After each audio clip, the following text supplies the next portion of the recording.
Coming up on today's episode of Airborne Unlimited, Charleston C-17 flies on the dark side of the moon.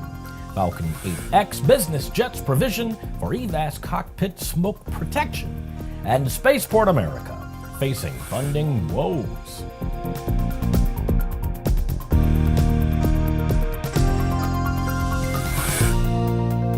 Hello, I'm Christopher C. Odom. It's August 28th, 2017, and this is Airborne Unlimited.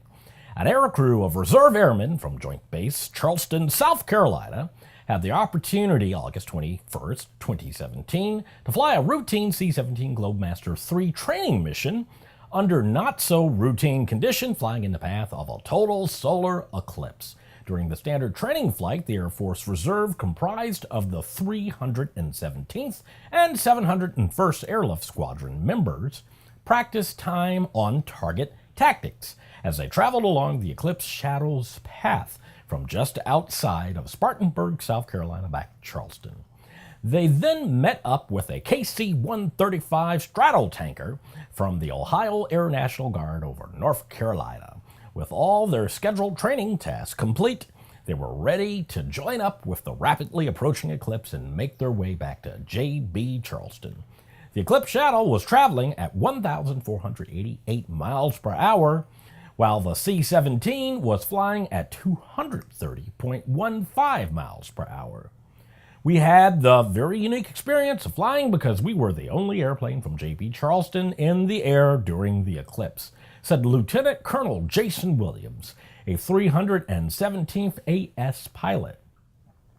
It just so happened to work out perfectly that after our air refueling trek, we go onto a section of South Carolina where the eclipse followed an entire corridor all the way back to Charleston.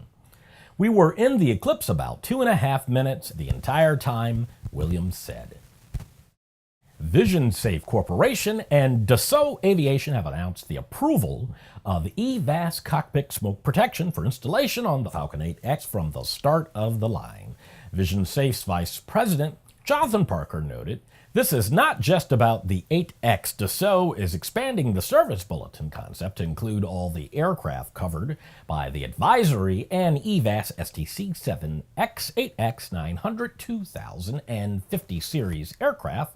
Now, any Falcon jet operator will be able to either factory install EVAS on their new aircraft or have it streamlined with the Service Bulletin factory retrofit.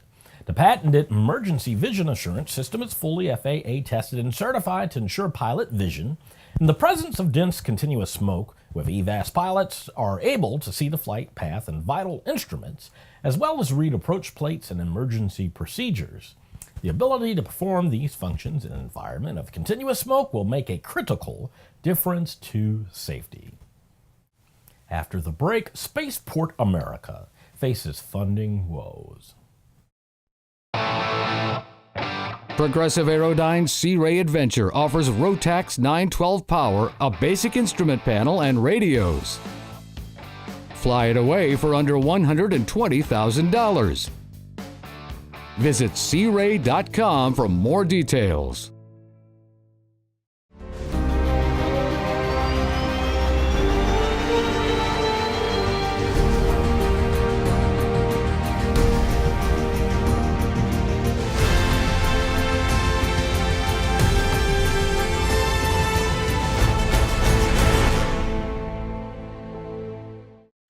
Build and flying with the most exciting line of kit aircraft on the market, the Sonex Aircraft B models. The B models offer more room and comfort, more fuel, more panel space, more engine choices, and the same great Sonex Aircraft flight characteristics. Learn more at sonexaircraft.com.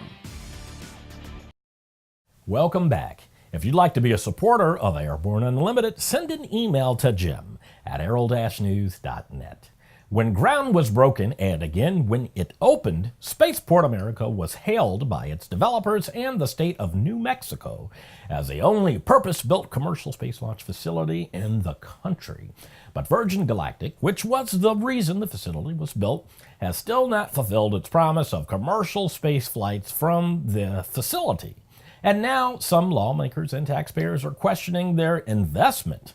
the New Mexico Spaceport Authority has been propping up the annual operating budget for Spaceport America with taxes collected in Dona Ana and Sierra counties since 2012.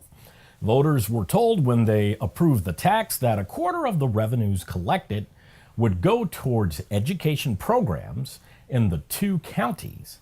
The tax is supposed to sunset in 2028, but Dan Hicks, who became CEO of Spaceport America in September, is now pressing to have the tax continue beyond that date.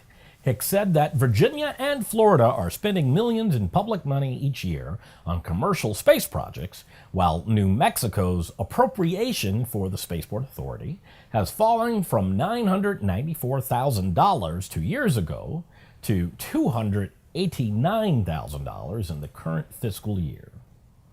Each week we share with you an online video that one of our viewers found especially entertaining. We call it our Aero Video of the Week.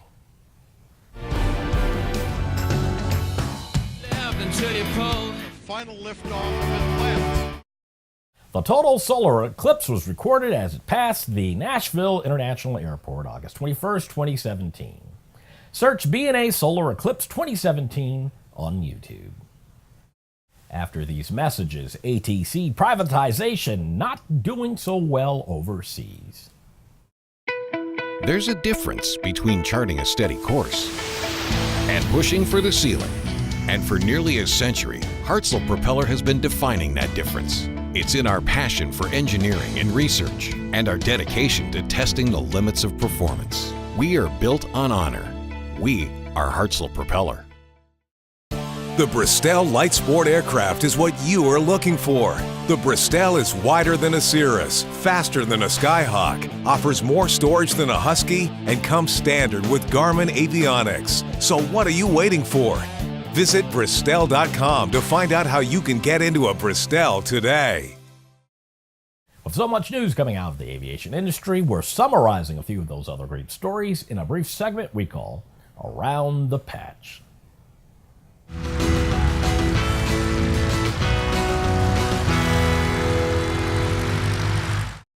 Proponents of ATC have claimed that the U.S. should follow the U.K. and other countries, lauding the so-called benefits of privatization in those countries. But evidence shows that after moving to a privatized ATC system, the UK has been plagued by delays, technical glitches, mass strandings, and calls for modernization and or a potential government bailout. The Alliance for Aviation across America found many reports to indicate that the plan did not go so well across the pond and is not improving. EASA has issued an emergency AD 2017-0154-E for all Airbus A350-941 airplanes following the recent discovery of an overheat failure mode of the A350 hydraulic engine-driven pump.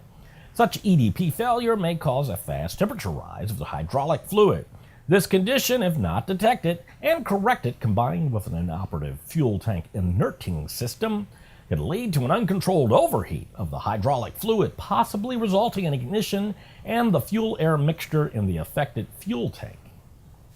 The FAA has issued an SAIB concerning a potential issue with flight controls on Air Tractor Incorporated models AT802 and AT802A airplanes. According to the SAIB, Air Tractor recently issued Snow Engineering Company Service Letter number 366 for Air Tractor models AT802 and AT802A airplanes. The SL was issued after in-flight failure of the aileron bell crank attach plates due to an incomplete weld on model AT802 airplanes. AUVSI and the National Council on Public Safety, UAS, have entered a partnership to encourage and promote the use of UAS by public safety agencies.